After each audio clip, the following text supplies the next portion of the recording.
بسم اللہ الرحمن الرحیم۔ السلام علیکم viewers, welcome to my channel creative world by Ababil. آج کی اس ویڈیو میں ہم قرآن و سنت کی روشنی میں قربانی کی اہمیت اور فضیلت اور اس کی شرعی حیثیت کو دیکھیں گے۔ تو آپ سے گزارش ہے کہ ویڈیو کو اینڈ تک ضرور دیکھیں، اور اگر ابھی تک آپ نے میرے چینل کو سبسکرائب نہیں کیا تو اس کو سبسکرائب کر دیں اور بیل آئیکن کو ضرور پریس کریں تاکہ آنے والی ہر نئی ویڈیو آپ تک پہنچ سکے۔ تو چلیے آج کی ویڈیو سٹارٹ کرتے ہیں۔ سب سے پہلے ہم چند احادیث کو دیکھ لیتے ہیں۔ رسول اللہ صلی اللہ علیہ وسلم نے ارشاد فرمایا، کوئی دن اللہ تعالیٰ کے ہاں ان ذی الحج کے پہلے 10 دنوں سے زیادہ عظمت والا نہیں، اور نہ ہی کسی دن کا عمل اللہ تعالیٰ کو ان 10 دنوں کے عمل سے زیادہ محبوب ہے۔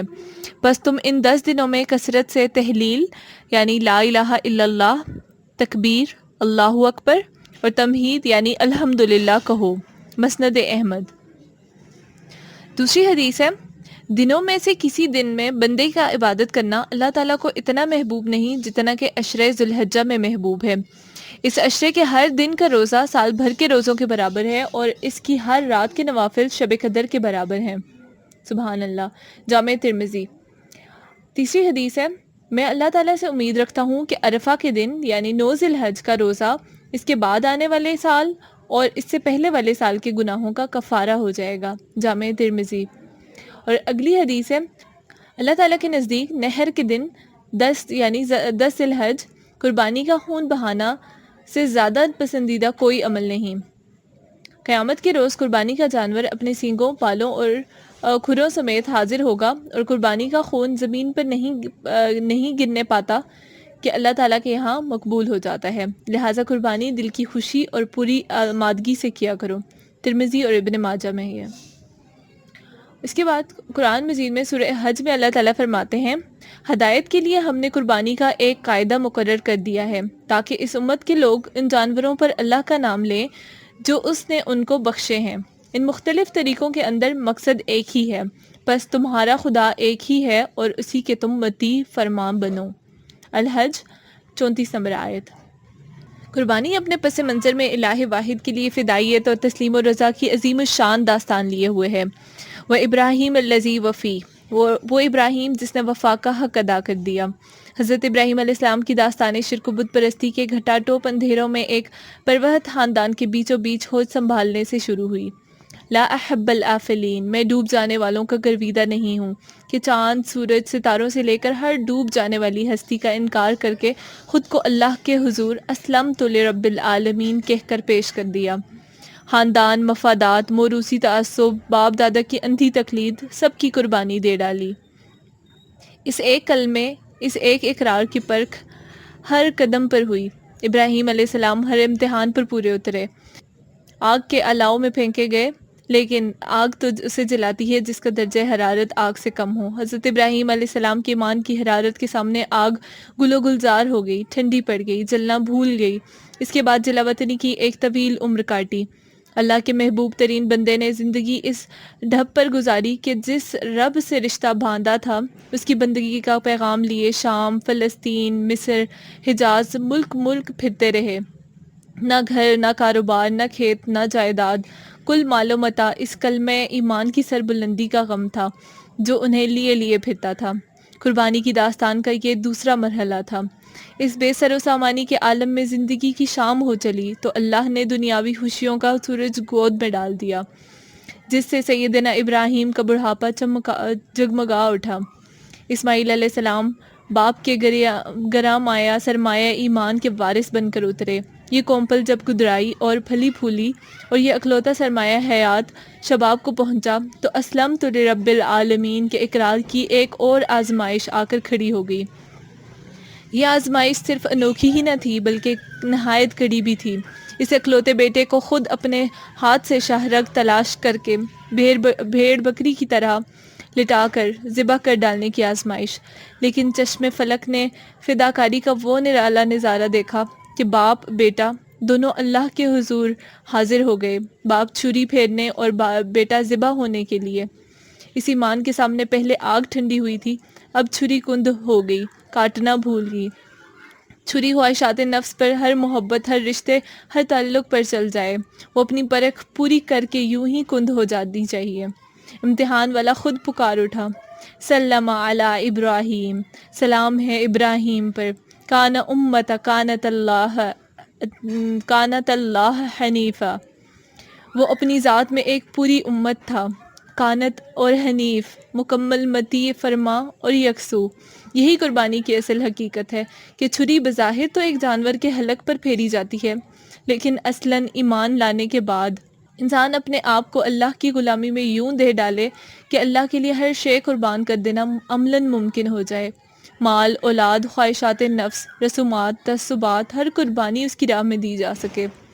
دیکھنا یہ ہے کہ میرا اسماعیل کون ہے، کس چیز کی محبت میرے اور رب کے درمیان میں حائل ہے۔ اطاعت و بندگی کی راہ کی آزمائش ہے، اسے قربان کر دینا اصل قربانی ہے۔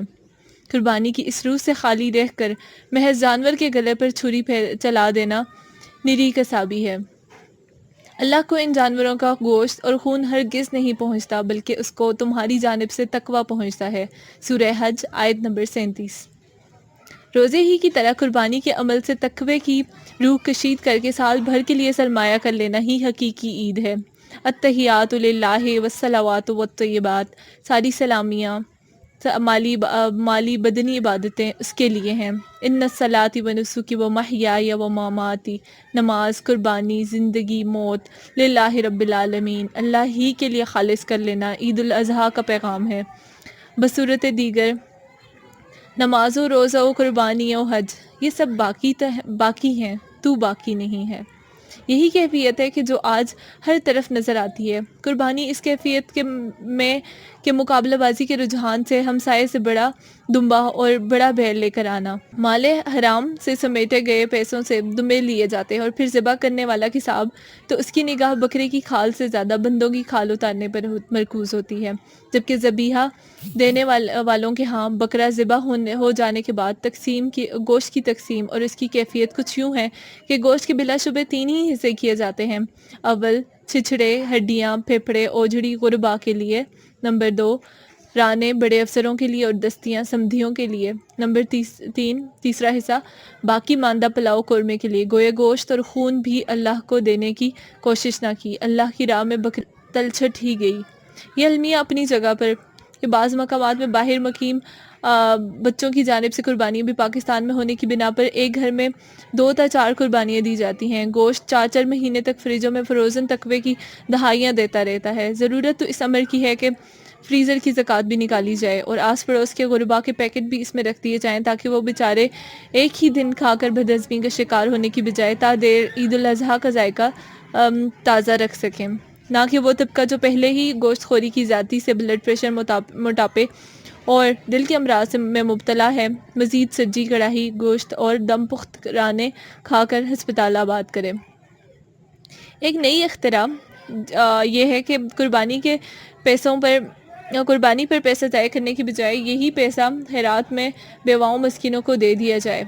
یہ طرز فکر اس طبقے میں رائج ہے جو پوری اسلامی نظریہ حیات میں آئے دن نئی طرح کی ترمیم تجویز کرتا رہتا ہے۔ گویا وہ رب جس نے ذبح عظیم کی داستان سنا کر کہا وَتَرَكْنَا عَلَيْهِ فِي الْآخِرِينَ، ہم نے پیچھے آنے والی امتوں میں ابراہیم کی یہ سنت چھوڑ دی، سورہ صافات 107 اور 108 نمبر آیت میں، جس رب نے اپنے نبی کو قربانی کی تعلیم دی اور سنت کے طور پر جاری کروایا، وہ آنے والے وقتوں میں غریبوں مسکینوں کی ضروریات سے نعوذ باللہ واقف نہ تھا۔